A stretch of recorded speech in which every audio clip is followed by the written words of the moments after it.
Hi, everyone. I'm Elaine Quijano. This week, President Trump is expected to become the third U.S. president to be impeached. As a reminder, he's been charged with abuse of power and obstruction of Congress. The House is getting ready for what will be a historic vote on those articles. On Tuesday, the Rules Committee will set parameters for the debate. The full floor vote will then likely take place Wednesday. It's forcing a spotlight on some moderate House Democrats. 31 Democrats represent districts President Trump won in 2016. That includes Congresswoman Elissa Slotkin. She represents a district in the battleground state of Michigan. The freshman lawmaker announced today she plans to vote in favor of impeachment. I mean, listen, I knew that this controversial decision was going to be controversial when I came out for an inquiry. And we've been hearing from lots of people this whole time, on the phones and when I'm walking down the street. I mean, we knew from the beginning that this was going to be a tough call, but, you have to do what you're trained to do. What's good, people? Dr. John podcast is back again. Capitol Hill is alive with a specific kind of constitutional energy. Members sleeping in their offices, floor speeches at hours when most of the country is asleep, leadership huddles working and reworking the math as lawmakers navigate whether the votes exist for the most consequential constitutional action available to the House. The atmosphere is unlike anything since the darkest days after January 6th, with decisions being made that will echo through American history for generations. This atmosphere has a name in the vocabulary of the Trump era. It is the same atmosphere that preceded both of Trump's previous impeachments. In an op-ed, Slotkin said she's been told this could mean the end of her, quote, short political career. Her decision comes after the House Judiciary Committee formally introduced its case against the president. In a nearly 700-page report Sunday, Democrats argued Mr. Trump, quote, betrayed the nation by abusing his high office. It's all expected to lead to a Senate trial in January. Minority Leader Chuck Schumer is outlining a number of his requests for that, including asking for several subpoenas to be issued. They pertain to senior Trump officials who did not testify in the House inquiry, like acting White House Chief of Staff Mick Mulvaney and former National Security Advisor John Bolton. We believe these witnesses and documents would provide the evidence they're looking for without being dilatory or letting the trial drag on for too long. I haven't seen a single good argument about why these witnesses shouldn't testify or these documents be produced, unless the president has something to hide. It is the same atmosphere that followed the January 6th attack on the Capitol when Speaker Pelosi told her colleagues that Democrats would act with urgency, and when Senate Leader Schumer demanded Trump's immediate removal. The before-morning framing that is driving the current moment is not a dramatic conceit or a rhetorical exaggeration designed to generate media attention. It is an honest description of the timeline that Democratic leadership is publicly committing to, a timeline that acknowledges the specific quality of constitutional crisis that the current moment has generated. The current atmosphere is recreating the conditions of those previous constitutional confrontations in forms that are both familiar from the previous rounds and freshly urgent because of the specific conduct that is driving the current escalation. Let's bring in Zeke Miller and Siobhan Hughes. Zeke is a CBSN political contributor and White House reporter for the Associated Press, and Siobhan is a Capitol Hill reporter for the Wall Street Journal. Welcome to you both. Siobhan, what do we know about the other parameters Minority Leader Schumer has laid out? So besides witnesses, Chuck Schumer is also interested in getting documentation, and he's got a very particular area of focus. It's the nearly $400 million in aid that was withheld from Ukraine. He's training his sites there. The four witnesses themselves, he thinks, would have specific knowledge of that.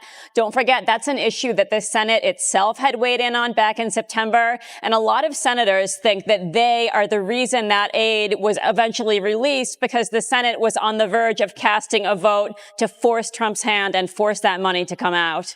Well, Zeke, you reported on how the president has devised his own, quote, wish list of witnesses that he'd like to see cross-examined during a Senate trial. Who are they? The fury is documented. The urgency is real. And the question of what the overnight energy can produce through the formal mechanisms of House procedure is the question that the people in those late-night rooms are trying to answer right now. The specific conduct that has generated this explosion of constitutional urgency is not abstract policy disagreement or routine political conflict. President Trump has been calling for Maryland Congressman Jamie Raskin to be removed from Congress, making those comments in a Truth Social post that criticized Raskin's past efforts to impeach him and called him a loser. Raskin recently pushed legislation targeting Trump's policy agenda, and the president's remarks came in response to a conservative commentator also calling for Raskin to be expelled. Well, that is everyone from Joe Biden and Hunter Biden, Adam Schiff, the House Intelligence Committee chairman,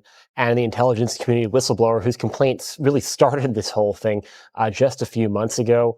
That's who the president wants. That only happens, though, if the Senate trial gets opened up to taking in testimony from those witnesses. And Republicans on Capitol Hill think that's a bad idea because that essentially opens the door to Democrats, like we heard from Chuck Schumer today, trying to call their own witnesses of people whose testimony could be damaging to the president. So that the risk the president's current strategy is taking him, but it remains to be seen whether or not he'll actually follow through with it. Yeah, well, Zeke, what else do we know about how the White House is preparing? Well, the White House has been in close contact with Senate Republicans now for the last several weeks, anticipating that this is the direction that the impeachment inquiry was going to go. The president was going to be impeached. There was going to be a trial.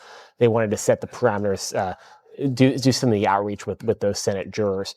And what's clear is that there is a divide in the White House now between the president and the people around him, his lawyers and others. And the White House counsel's office, legislative affairs teams are sort of in lockstep right now with Senate Majority Leader Mitch McConnell in terms of they want to make short and quick. While Raskin has not directly responded to these latest comments, he had previously mocked the president over inflation concerns. But this personal conflict is only the surface of what is driving the current constitutional confrontation. The deeper issue is the pattern of presidential conduct that has generated the formal impeachment articles that are now moving through the House process. Articles that cite Trump's calls for the execution of lawmakers and his threats against federal judges as specific abuses of power that warrant the most serious constitutional response available to the legislative branch. To understand why the before morning impeachment demand is generating the specific quality of political urgency that the Capitol Hill eruption framing is capturing. No mess, no fuss, give the president the likely acquittal in the Republican-controlled body. The president, though, sort of wants that vindication. He wants to call those witnesses in. He wants a prolonged trial to try to exact as much political penalty for Democrats. And then also he hopes to be acquitted in the Senate. Republicans don't really want to do that. They want to get this thing over with. It remains to be seen if they can win the president over right now. Yeah, right. That's very much an open question. Well, Siobhan, what happens if Chuck Schumer and Mitch McConnell are unable to reach an agreement? Well, in that case, Mitch McConnell controls the floor, so there is a likelihood that he would prevail on a number of counts. The other option, of course, is for hearings to be held in the Senate committees. So the Republicans would have a chance to bring some witnesses in. And then who knows what the House would be up to. For example, one of the wild cards out there is John Bolton, the former national security advisor, who has indicated he may be willing to testify if a court orders him to do so. And a judge is supposed to make that decision at the end of December. So it could be that more new information comes out before the Senate trial begins. Well, before all of this, we still need the vote to happen. Siobhan, we heard Congresswoman Slotkin before. I know you reported on this. What is the political calculus for these moderates now? You have to understand the relationship between congressional urgency and constitutional procedure and how that relationship has played out across the multiple rounds of Trump impeachment action that have now accumulated in the historical record. The Constitution does not require impeachment to be slow. The fastest impeachment in American history happened in 2021, just 7 days from the Capitol attack to the House vote. The procedural requirements for impeachment can be compressed when leadership decides that the urgency of the situation warrants compression, when the Rules Committee grants a rule that accelerates the process, when articles are brought to the floor under procedures that minimize deliberation and maximize speed, when the specific political will exists to treat the formal process as something that needs to match the urgency of the moment, rather than something that exists on its own deliberate schedule. The before-morning framing is the expression of that political will, the demand that the procedural timeline match the urgency of the conduct that is prompting the demand. Whether the procedural timeline actually does match that urgency depends on the specific political conditions of the moment and on the specific calculations of leadership about whether the procedural accelerations required to meet the before-morning deadline are achievable and politically sustainable. The 140 votes to advance the Al Green impeachment articles in the previous congressional action is the specific formal action that gives the current round of impeachment eruption its most solid constitutional grounding and its most direct connection to the documented institutional record. When 140 members of the House voted on the floor to advance impeachment articles, they were not engaging in political theater. They were exercising their constitutional authority through the formal mechanisms that House rules provide, making formal, recorded, legally significant institutional choices about the most consequential constitutional question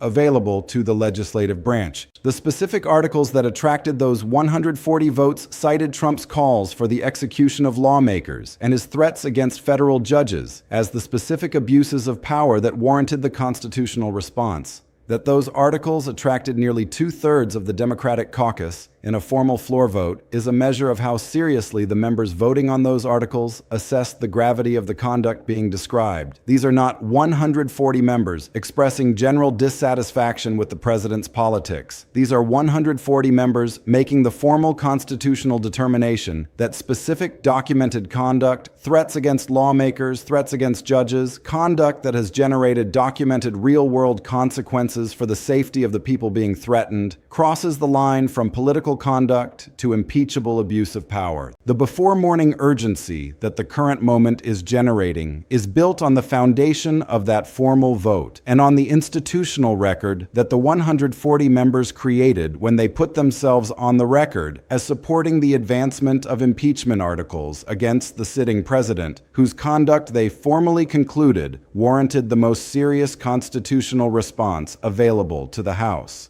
The specific way that live coverage of the House impeachment process, the floor speeches, the procedural fights, the whip count updates, the leadership statements creates the Capitol erupts atmosphere for the viewing public watching on live streams is itself one of the more interesting features of the contemporary impeachment dynamic. The formal procedural process of House consideration of impeachment articles involves committee markups, floor debates, amendments, procedural motions, and the specific parliamentary choreography that governs how the House moves major legislation. None of those procedural elements is individually dramatic in the way that a criminal verdict or a courtroom confrontation is dramatic. But the cumulative effect of hours of live coverage, the building sense that the formal process is moving toward a specific outcome, the floor speeches that vary between the eloquent and the incendiary, the visible tension on the faces of members who are making consequential political decisions in real time creates exactly the kind of sustained dramatic narrative that the Capitol erupts framing is describing. The eruption is the live television and live stream presentation of a formal constitutional process, the translation of parliamentary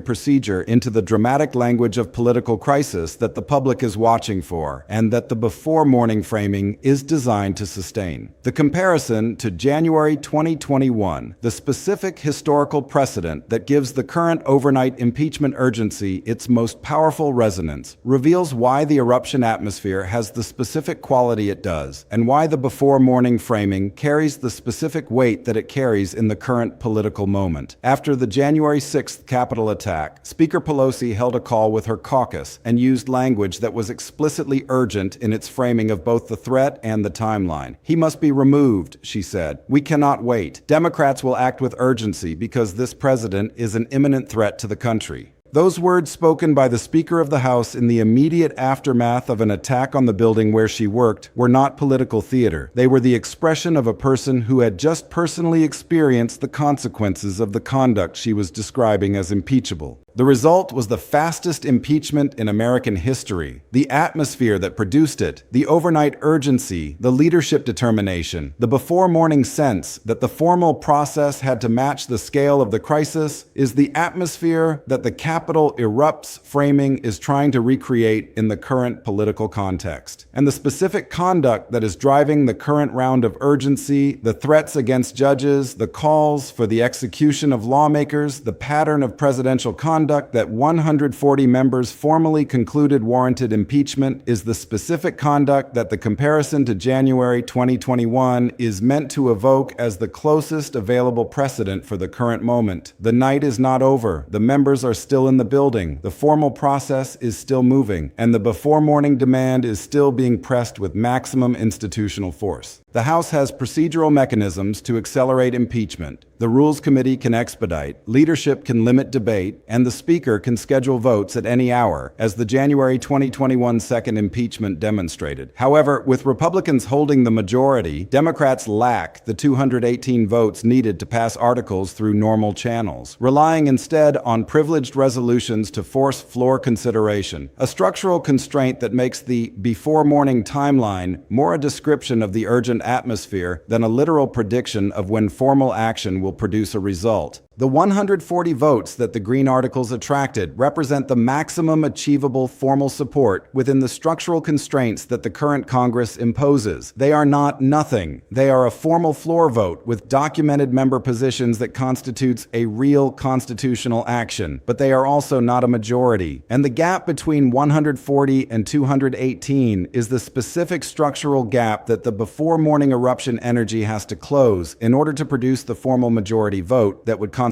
the House passing articles of impeachment. In the most constitutionally meaningful sense, that gap is not insurmountable in principle. It has been closed before by specific political developments that change the calculus of enough Republicans to produce the bipartisan majority that the second Trump impeachment achieved. It requires either the political conditions to shift or the conduct being addressed to escalate to a point where enough Republicans conclude that the institutional obligation of the constitutional action and oath outweighs the political cost of crossing the party line on impeachment. That structural constraint does not make the before-morning impeachment demand meaningless or purely theatrical. The formal floor vote that 140 members participated in is a real constitutional action with real accountability consequences. The floor speeches that are being delivered in the current moment are creating a real political record of what members believe about the conduct being described and what they believe the constitutional response should be. The leadership statements that are being made in the context of the current escalation are creating real political commitments that will shape how the caucus responds to subsequent developments. And the specific conduct that is being cited in the current round of articles, the threats against judges, the calls for the execution of lawmakers, the pattern of executive conduct that Democrats are characterizing as an escalating constitutional crisis, is creating the specific political and constitutional record that will be the foundation for any subsequent formal action if and when the specific circumstances change in ways that make a majority vote achievable.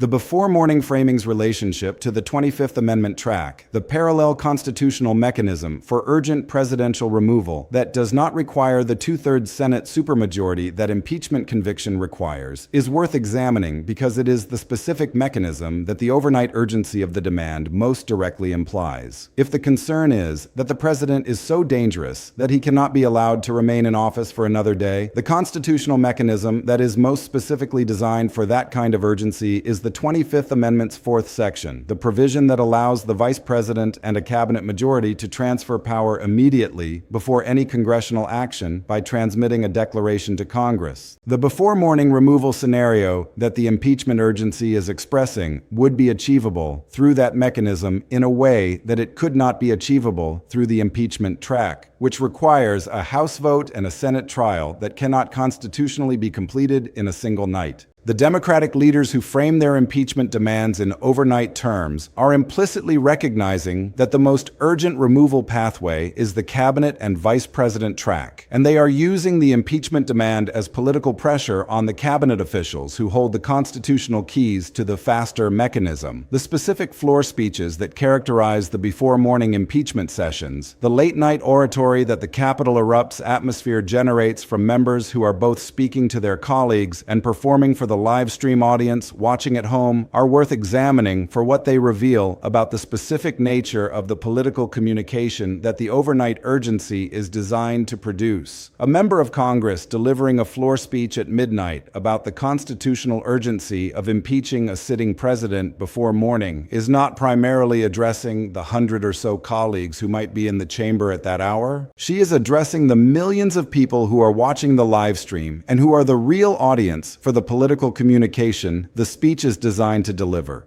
The political message is not just that Trump should be impeached. It is that the situation is urgent enough that members of Congress are in the building at midnight making the case for impeachment. The atmosphere of overnight urgency is itself part of the political message, a communication to the public, to the cabinet officials who hold the 25th Amendment keys, and to Republican members who might be wavering, that the situation is serious enough to warrant the kind of sustained institutional emergency response that the all-night sessions represent. The media ecosystem that surrounds and amplifies the Capitol erupts atmosphere. The live streams, the social media commentary, the YouTube channels that are broadcasting the overnight floor speeches with countdown timers and breaking news tickers is itself a significant element of the accountability story. The live coverage of congressional action creates a specific form of accountability for the process itself, for whether the procedural mechanisms are being used to advance the formal articles, whether leadership is making good on its commitments to the overnight urgency, whether the specific conduct that generated the eruption is being addressed through the formal mechanisms that exist for addressing it. The audience watching the live streams is not just consuming entertainment. They are exercising a form of democratic oversight, watching the specific people who hold constitutional accountability responsibilities to see whether those responsibilities are being exercised with the urgency that the moment demands. And the specific attention that the Capitol erupts framing generates for that oversight function is itself a form of institutional accountability that makes the formal process more responsive and more visible than it would be if it were happening in the ordinary procedural rhythms of a legislative day rather than in the extraordinary atmosphere of overnight constitutional crisis. Live coverage of late-night deliberations creates maximum public scrutiny, holding every member accountable for their vote in a way the formal process alone cannot. As in January 2021, the constitutional process can move quickly when political conditions align. The question now is whether the current conduct warrants the same accelerated timeline and whether the different majority configuration and political dynamics will allow it. Members delivering floor speeches at midnight are answering yes, but whether the formal process can deliver the outcome on their timeline remains to be seen. The specific role that the cabinet officials and vice president play in the current accountability drama cannot be overstated because they hold the constitutional keys to the fastest removal mechanism available. The 25th Amendment's fourth section is designed precisely for situations where the president is unable to discharge his duties, and while that language has traditionally been understood to refer to physical or mental incapacity, the constitutional text is broad enough to encompass situations where the president's conduct presents an imminent danger to the republic. The Democratic leaders who are pressing the before-morning impeachment demand are implicitly calling on the vice president and cabinet to consider whether the president's conduct, the threats against judges, the calls for the execution of lawmakers, the pattern of escalating authoritarian behavior meets the constitutional threshold for invoking the 25th Amendment. The impeachment process is one track, but the 25th Amendment is the parallel track that could produce the overnight removal that the before-morning framing is demanding. The vice president and cabinet officials are watching the Capitol erupts coverage just like everyone else. They are seeing the floor speeches delivered at midnight. They are reading the formal articles that cite specific conduct that 140 members have formally concluded warrants impeachment. They are aware that the Democratic leadership is framing the urgency in overnight terms terms and that the public is watching to see whether they will exercise their constitutional authority. The political pressure that the before morning framing generates is not just pressure on members of Congress to vote for impeachment. It is pressure on the specific executive branch officials who hold the constitutional authority to transfer power immediately, without waiting for the House and Senate to complete their slower processes. The Democratic leaders who are pressing the impeachment demand are also sending a message to those officials. The situation is urgent enough that the constitutional mechanisms designed for urgency should be activated. The specific articles that have been filed in the current round of impeachment action are more comprehensive and more urgently framed than previous filings because they address conduct that is more immediately dangerous to the functioning of democratic institutions. The threats against federal judges represent a direct assault on the independence of the judiciary, one of the three co-equal branches of government. The calls for the execution of lawmakers represent a direct threat to the lives of members of Congress, the people who are constitutionally responsible for holding the executive accountable. These are not abstract policy disputes or political disagreements. These are documented instances of presidential conduct that, if left unchecked, would fundamentally undermine the constitutional order. The 140 members who voted to advance the Green Articles understood this, which is why they put themselves on the record as supporting impeachment, even in the face of the structural constraints that the current Congress imposes. The floor speeches that have been delivered in the current moment have varied between the eloquent and the incendiary, between the constitutional and the personal, between the urgent and the procedural. But they have all shared a common theme: the recognition that the president's conduct has crossed a line that requires the most serious constitutional response available. The members who have spoken have cited the specific threats against judges, the specific calls for the execution of lawmakers, the specific pattern of conduct that they believe warrants impeachment. They have spoken about the oath they took to defend the Constitution. They have spoken about the responsibility they have to future generations. They have spoken about the precedent that would be set if the president's conduct goes unanswered. And they have spoken about the urgency of the moment, the recognition that the situation cannot wait for the ordinary rhythms of legislative process. The leadership statements that have accompanied the current escalation have been equally urgent. Democratic leaders have framed the moment in terms that evoke the darkest chapters of American history.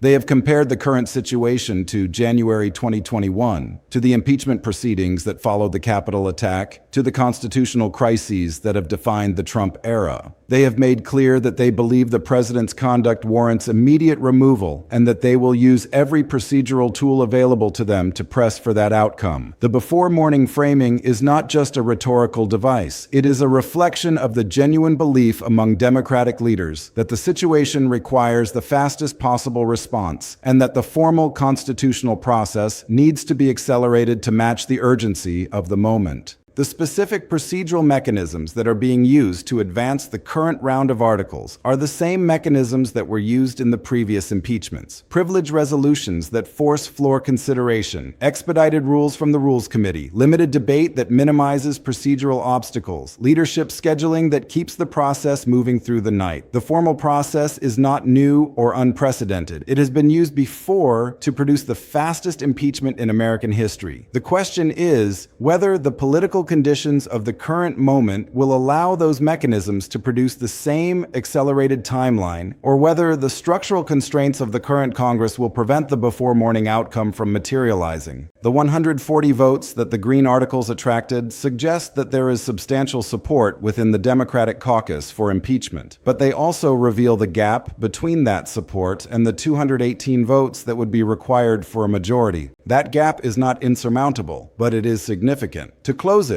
Democratic leaders would need to convince enough Republicans to cross the party line and vote for impeachment. That is not impossible. The second impeachment attracted 7 Republican votes in the Senate, and the first impeachment attracted 1. The trajectory of Republican support for impeachment has been upward, from 1 to 7, and the current conduct might attract even more. But attracting Republican votes in the House is a different calculation than attracting them in the Senate. House Republicans are facing different political pressures, different primary challenges, different calculations about the cost of crossing the party line. Whether enough of them can be convinced to support impeachment remains to be seen, and the before morning framing is designed in part to create the political pressure that would make that support more likely. The impact of the current escalation on the broader political environment is already being felt. The Capitol erupts coverage is dominating the news cycle. The floor speeches are being shared across social media. The live streams are drawing millions of viewers who are watching the formal process unfold in real time. The public is engaged in a way that they have not been engaged since January 2021, and that engagement is creating pressure on every member of Congress to take a position on the impeachment question. The members who are sleeping in their offices, who are delivering speeches at midnight, who are working the whip counts into the early hours of the morning, are responding to that public engagement. They understand that the eyes of the nation are on them, that the decisions they make in the coming hours will be remembered by history, and that the urgency of the moment requires them to act with the seriousness that the situation demands. The constitutional legacy of this moment is also worth considering. Whatever the formal outcome of the current impeachment effort, the record that is being created will persist. The articles that have been filed will be part of the permanent congressional record. The floor votes that are taken will document the positions of every member who participates. The floor speeches will be preserved as a historical record of what members believed about the president's conduct and what they believed the constitutional response should be. That record will be studied by historians, cited by legal scholars, and used by future generations to understand how the constitutional system responded to the challenges of the Trump era. The before-morning framing is not just a description of the current moment. It is a description of a moment that will be remembered and debated for generations to come. The specific quality of the current moment, the urgency, the fury, the late-night sessions, the live coverage, the formal process moving through procedural mechanisms that have been used before. All of it adds up to something that is historically significant. The members of Congress who are in the building right now are doing exactly what constitutional design asks of them. They are exercising the accountability function that the Constitution assigns to the House of Representatives. They are responding to conduct that they believe warrants the most serious constitutional response. They are pressing for that response with the maximum urgency that the formal process allows. And they are doing all of this in public in the full light of democratic scrutiny, so that the American people can see what they are doing and judge whether it is adequate to the moment.